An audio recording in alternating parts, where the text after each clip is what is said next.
We read, gasping at what we are discovering. But then what? Or even worse, we know how the story ends, and so we've become so numb that it's just another story. The reality is, this is not just another story. Jason Arday is not just another statistic. It is an illustration of the inequitable systems that exist. And if we do not question, push back, and seek change, we will continue to uphold a white supremacy culture. We are represented. We are represented.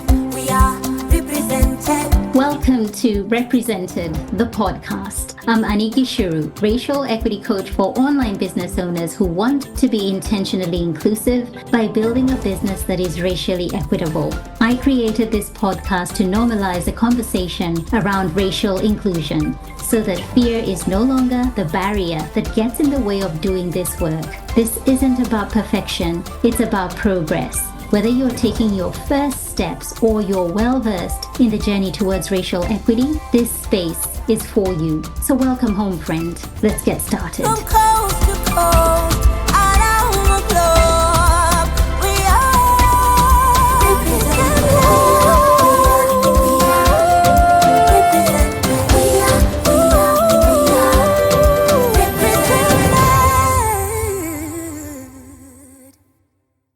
Welcome back to another episode of Represented Podcast. Thank you so much for tuning in. If you are a first-time listener, welcome.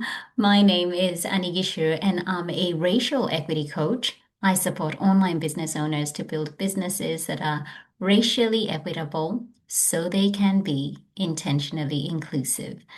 This week's episode hits really close to home in terms of the work we do here because I'm not doing this work on my own. We are a community, and this is very much communal work.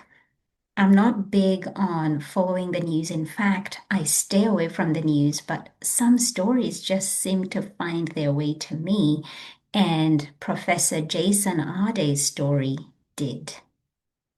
If you've been following the news over the last few weeks, you will know that Jason was a Black British academic who became the youngest Black professor at the University of Cambridge when he was appointed professor of sociology of education in 2023.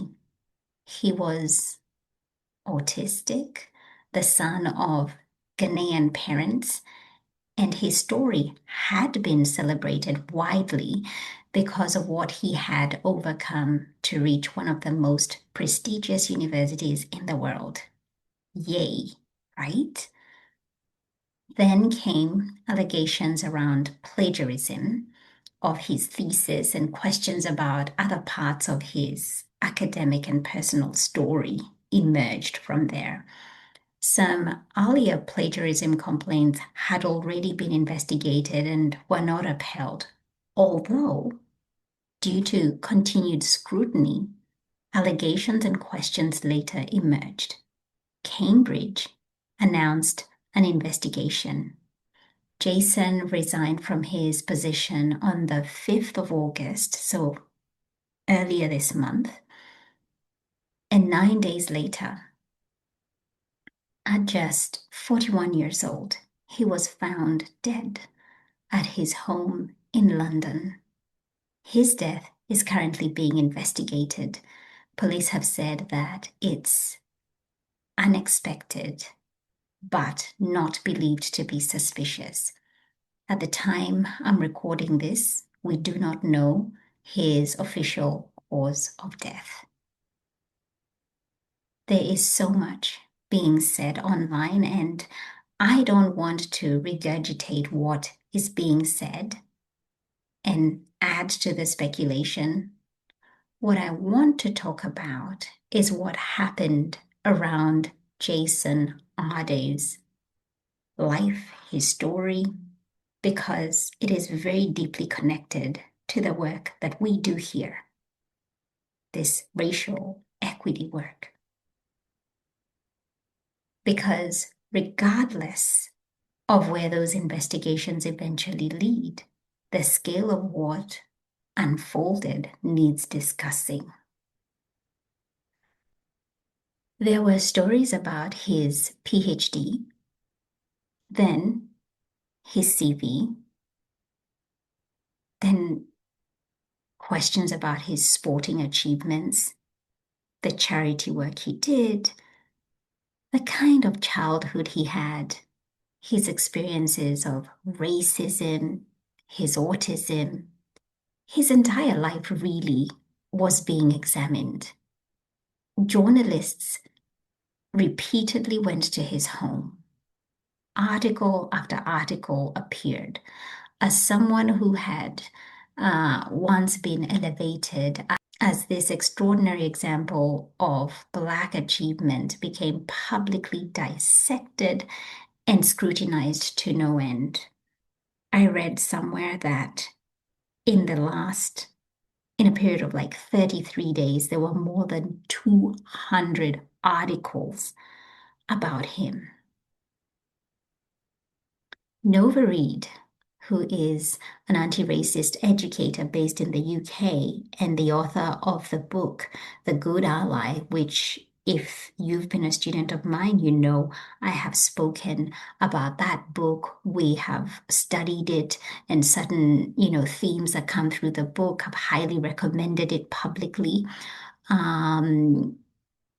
She spoke about Jason while he was still alive, so earlier this month in August. And she was questioning why he was receiving that level of attention.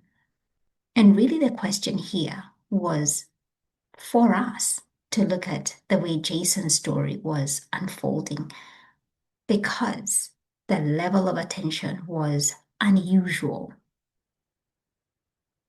We're talking about plagiarism allegations. But he was painted as this kind of fraud who had no business being in one of the most prestigious education institutions in the world. As a student of this work, dear listener, when we take the time to think about the underlying theme, it makes a strong case for anti-Blackness. Anti-Blackness is something I want us to understand beyond obvious expressions of racial hatred. Anti-Blackness can also determine the conditions under which Black people are allowed to belong. Jason got into Cambridge. I want you to think about what that represents. Centuries of prestige that university holds, academic authority, intellectual power and access that historically was probably never designed with Black people in mind. Jason didn't simply enter that environment either, just as another human being. He entered it as the youngest Black professor in Cambridge's history. His Blackness therefore became part of his achievement.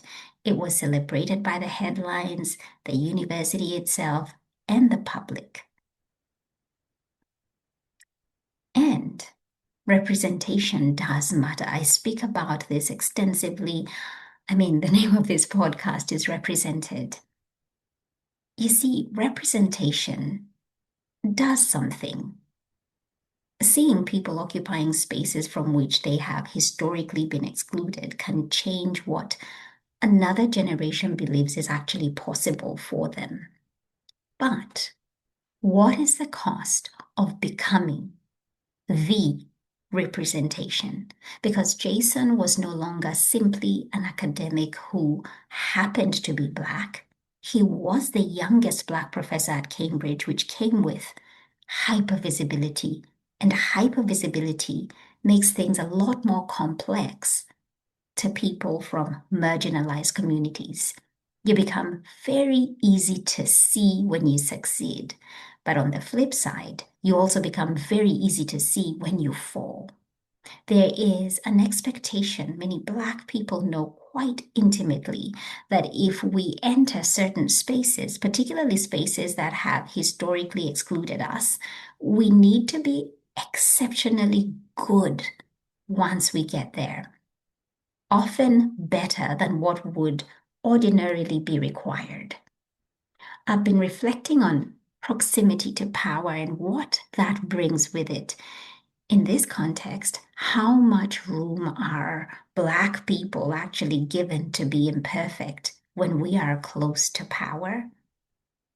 Whiteness generally allows a person far greater access to individual failure. A white person's mistake rarely becomes evidence about the competency or legitimacy of white people as a whole. And that's what makes what happened around Jason so important for us to look deeper into. His alleged shortcomings didn't remain Jason's alleged shortcomings. Very quickly, they became part of a much larger argument about diversity, equity, and inclusion. His appointment became evidence for people already claiming that DEI allows unqualified Black people into positions that supposedly they have not earned. That is quite a leap when you stop and think about it.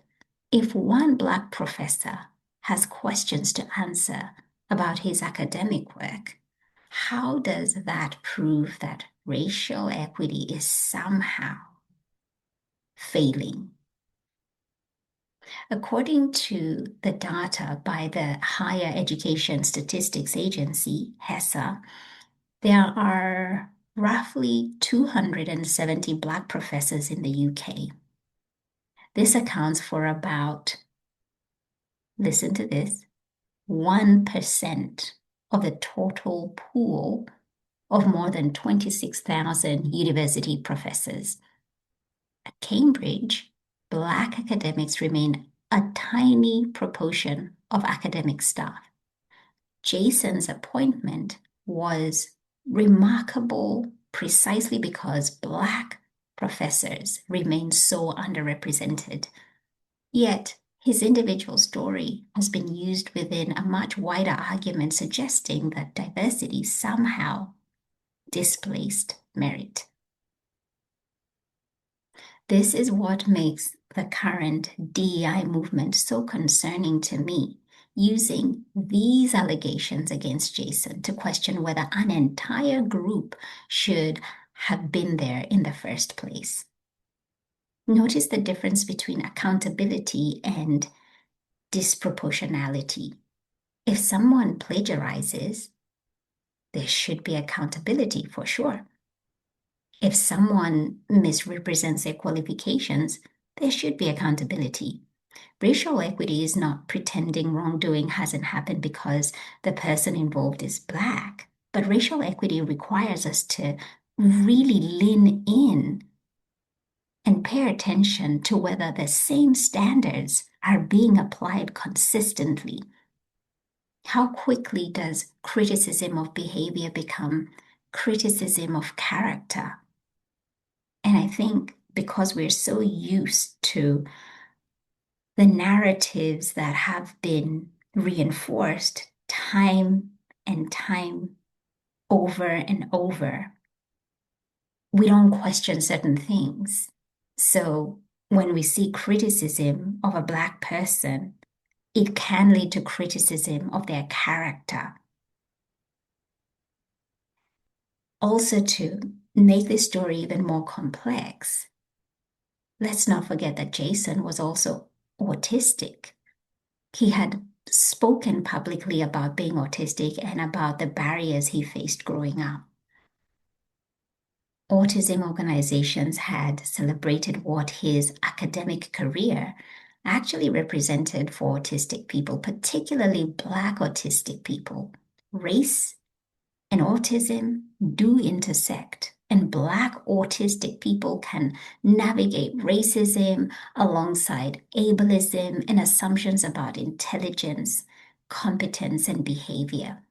It's relatively easy to celebrate disability when the story ends with triumph. It's far more demanding to accommodate disability when the story becomes messy. And then I want us to think about the issue of humanity. W.E.B. Du Bois wrote more than a century ago about what he called double consciousness. And I believe I've spoken about this before in a past episode. The experience of living as yourself while simultaneously being aware of yourself through the gaze of a society that has racialized you. This brings to question, what does it mean to reach the highest levels of an institution and still understand that your Blackness may shape the way your presence there is interpreted, or becomes celebrated as evidence of progress while also knowing that one day your mistakes could become evidence for people who never believed you belonged there in the first place. Proximity to power is not the same thing as protection from anti-Blackness. In fact, sometimes proximity to power creates greater visibility, and greater visibility can produce greater scrutiny. That's exactly what we've seen play out here. It's something many people of color watching this story unfold have felt deeply, even if we have never entered Cambridge University or worked in academia.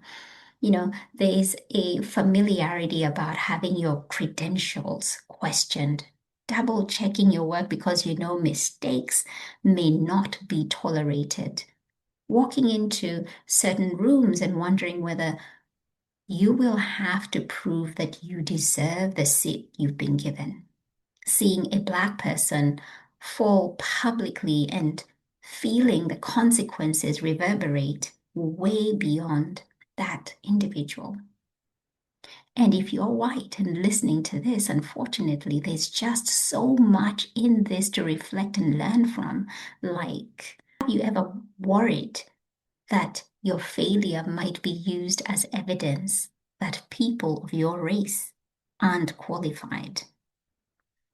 When you entered a university, workplace, or position of influence, did you have to wonder whether people thought you were there because somebody was trying to fill a race target?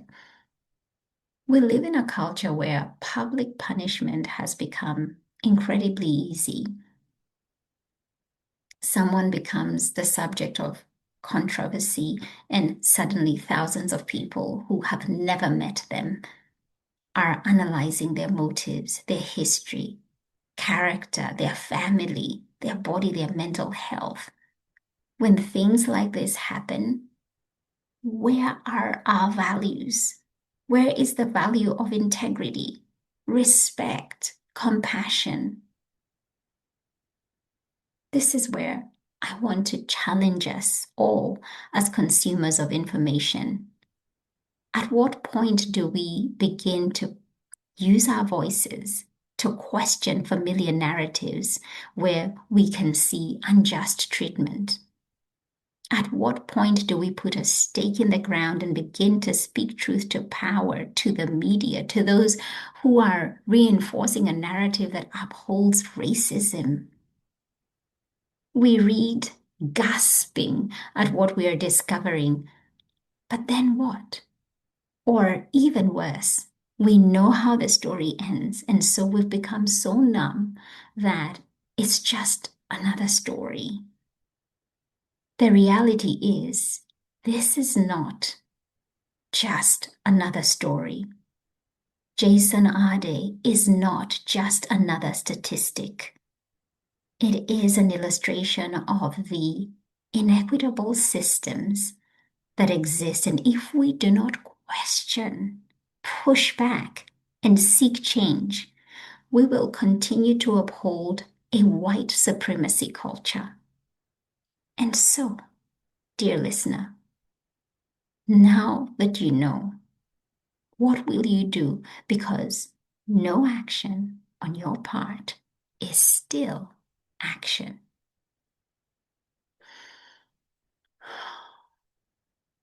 There's still so much about Jason's story that we don't know and perhaps will never truly know. But what we do know is that he was a human being, a Black man, an autistic man, a father, partner, son, brother, friend, and colleague. A person who achieved extraordinary things and, like every one of us, imperfect. Maybe one measure of how far we still have to go will be the day when Black people can occupy positions of power without having to become symbols, can make mistakes without those mistakes becoming a judgment on Blackness, and can be held accountable without being stripped of their humanity. Until then, our work is to keep our eyes open, to keep questioning, and to push back. And also to guard our own humanity in a culture that increasingly gives us permission to discard someone else's, because care is perhaps needed most when it would be easier not to give it. We are represented. We are represented. We are represented. Thank you so much for tuning in. Why don't you go ahead and hit that subscribe button and leave a review so this podcast can reach more online business owners, and together we can begin to normalize racial inclusion in the online coaching space. I'd love to acknowledge the traditional owners of the land where this podcast episode was recorded, the Wiradjuri people in central New South Wales, Australia. Music produced in Nairobi, Kenya by Patrick St. Mbaru and Kambua Mathu. Vocals by Joanne Matata. Represented.